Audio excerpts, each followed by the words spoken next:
Everyone in the room laughed when the CEO pointed at the janitor's shy teenage daughter and said, "If you can fix this engine, I will give you a scholarship." They expected her to panic. Instead, she rolled up her sleeves and walked forward. What she did next didn't just fix an engine, it unraveled a secret so explosive, it could bring down an entire empire. What happened next left every engineer speechless, but hidden beneath the grease and wires was a buried family secret, one that would shake the entire company and expose a truth no one was ready for. She was not ordinary. She was unstoppable. Before we start, like this video and comment where you're watching from. Your support helps us bring more powerful stories. Now, let's begin. The engine room buzzed with tension inside the corporate headquarters of Stratton Dynamics, a powerful automotive tech giant in Detroit. The atmosphere felt more like a press event than a board meeting. The air smelled of oil, ambition, and arrogance. Engineers in sleek suits whispered, trying not to laugh. At the center of it all stood a 12-cylinder prototype engine that had baffled the entire research division. It was their next big thing, a multi-million-dollar innovation meant to change the industry. But it had suddenly failed. Diagnostics revealed nothing. Nobody could get it to start. CEO Marshall Greystone, a tall man with slick silver hair and a voice that commanded every room, stood with arms crossed, scanning the circle of staff with clear disappointment. Then he glanced at the janitor, Henry Whitaker, who stood in the corner quietly mopping the floor. Henry looked down, trying to avoid attention, but that only triggered something in the CEO. With a smug smile, Marshall turned to the room. "Maybe we should ask Henry's daughter," he said, pointing to a teenage girl standing near the exit, holding a worn backpack. Her name was Era Whitaker. She had come to visit her father after school, her bag stuffed with textbooks, engine diagrams, and a worn-out notebook held together with tape.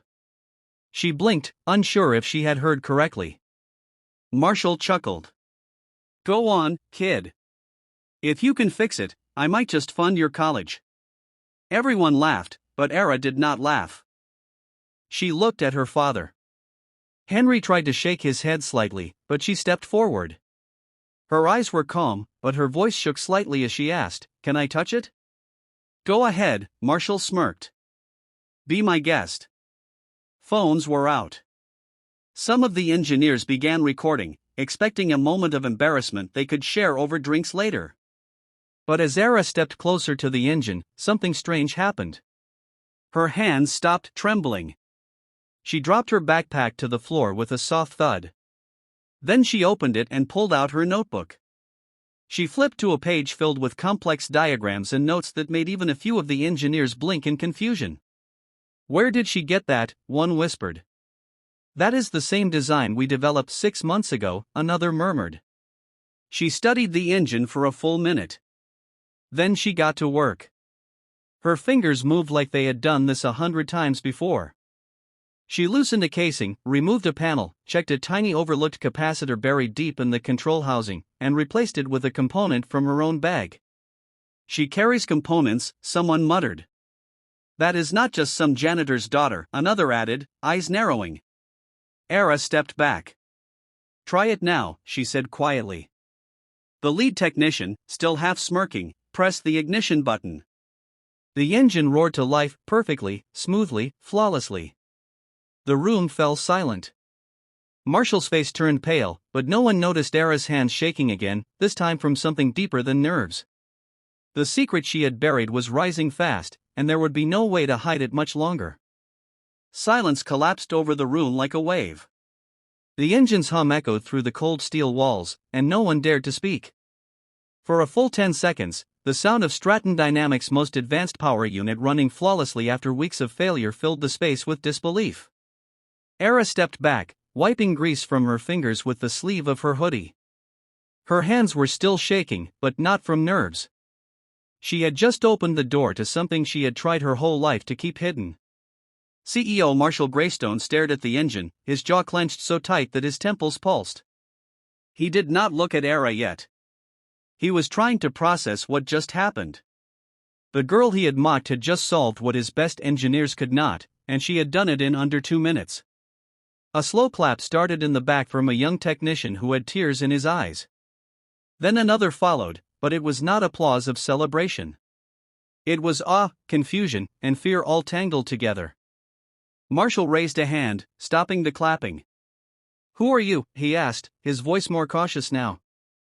Era did not answer immediately.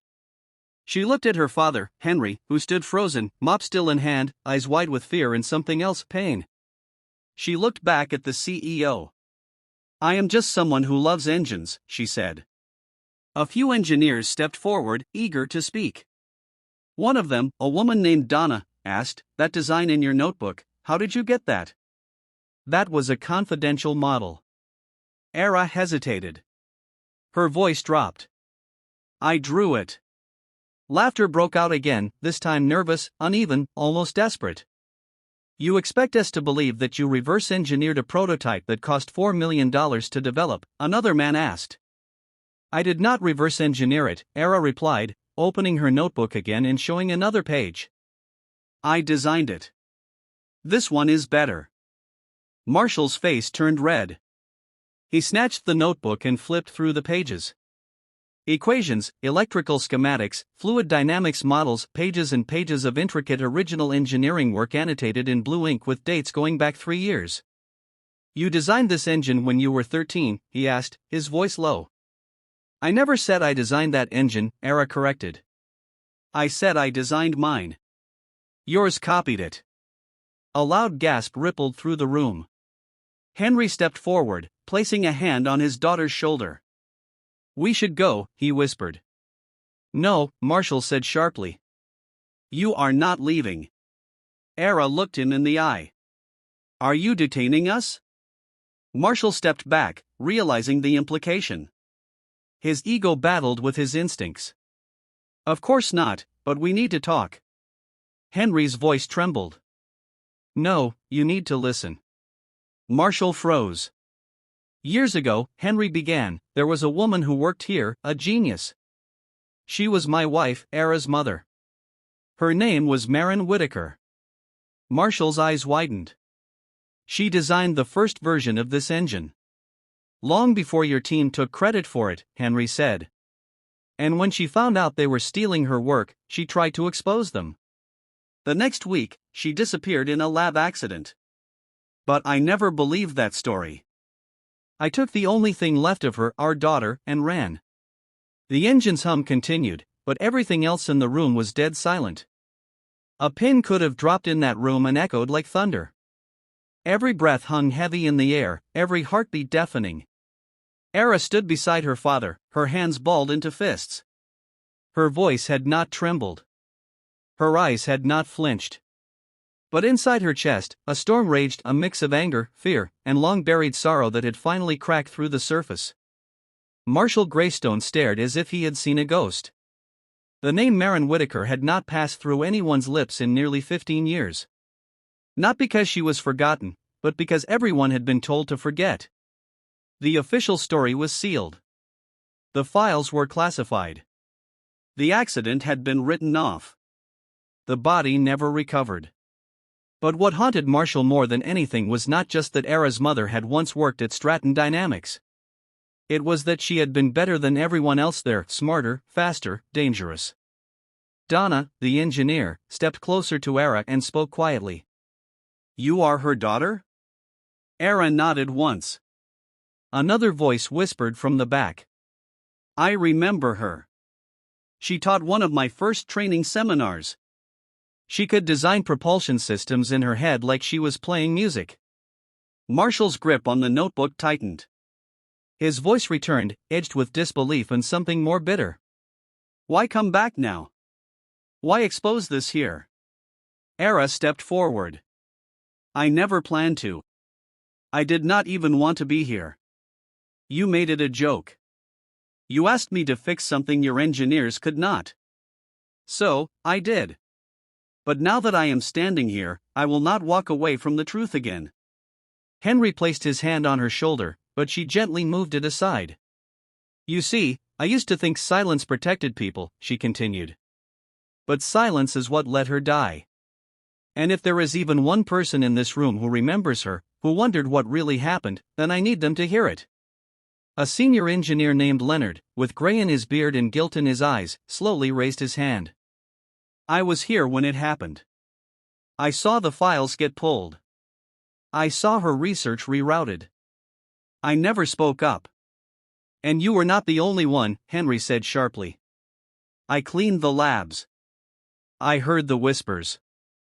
I saw the locked rooms, the engineers who panicked when her name was mentioned. They buried her, but they did not bury her mind. They did not bury her blood.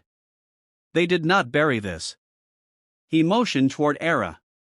Marshall's expression twisted as the walls around him began to crack, not the physical ones, but the illusion of control he had spent years constructing. Do you think this changes anything? He snapped. Do you think a name and a few blueprints make you someone important? Era smiled, but it was not the smile of a child seeking approval. It was the calm smile of someone who knew they had already won. You know what makes someone important, she said. The truth. And right now, everyone in this room knows it, even you. The silence that followed was different this time, not stunned, not awkward. It was the silence of awakening. Suddenly, Donna took off her Stratton badge and dropped it onto the floor. Leonard followed, then another, and another. Marshall's eyes darted around, trying to find control again. This is not your company anymore, Henry said. It never really was. Marshall laughed bitterly, but it sounded hollow. Do you think they will believe you? Do you think any of this will stick? Era opened her phone and held up a video, recording the entire moment from the moment Marshall had mocked her. Audio, video, confession, she whispered. It already has. The clip went viral before the sun had even risen the next morning. It started as a whisper on a local tech forum, then exploded across every platform like a tidal wave tearing through steel. Era's voice, calm and steady, resonated with millions. Her face, a perfect storm of pain and power, appeared on screens in homes, cafes, offices, and universities. People replayed the moment she said the truth mattered. They replayed the moment Marshall Greystone was exposed. They replayed the silence that followed, and they listened. By noon, Stratton Dynamics was trending in every state, not for a new defense contract, not for a rocket launch, but for a cover-up. The world suddenly wanted to know who Maren Whitaker was and why no one had heard her name until now. A digital army dug through archives, uncovering old patent filings with her initials, half-redacted memos, and suspicious project closures. And right in the middle of it all stood Era, no longer just a girl with a violin, no longer just a shadow. She had become the storm. Inside the headquarters, chaos churned like a machine overheating. Marshall had barricaded himself in his top-floor office, flanked by lawyers and PR advisors. They urged him to issue a statement. They begged him to acknowledge the truth or at least pretend to care. But Marshall refused. Pride was a poison, and he had drunk deeply. In the lobby, the employees gathered around monitors. Some watched with disbelief, others with hope, a few with shame. Leonard stood quietly at the edge of the crowd, clutching his badge, now useless. Dana typed furiously on her laptop, uploading internal files to investigative journalists. Every piece of evidence was another crack in the empire. Henry and Era sat side by side in the old break room. Neither spoke at first, just the hum of a vending machine and the distant sound of news anchors discussing their lives as if it were a movie. I never thought it would actually come to this, Henry finally said. I did not think it would either, Era replied. I just wanted to play the violin that day. But you know what I realized standing in that room? Henry looked at her. I was never just my mother's daughter. I was her voice. And someone had to speak for her.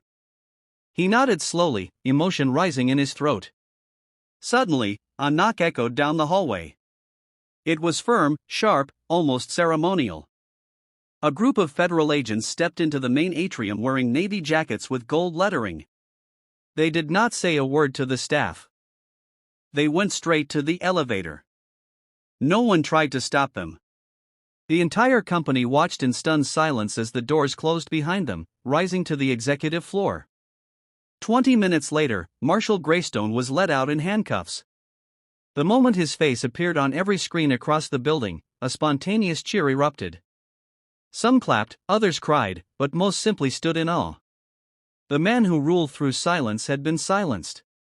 Outside, cameras flashed as Marshall was placed into a black SUV. Journalists shouted questions, but Era did not speak to them. She stood on the front steps with Henry, watching the gates close behind the man who thought he owned everything. "You should say something," Henry whispered. "They are waiting." Era took a breath and stepped forward.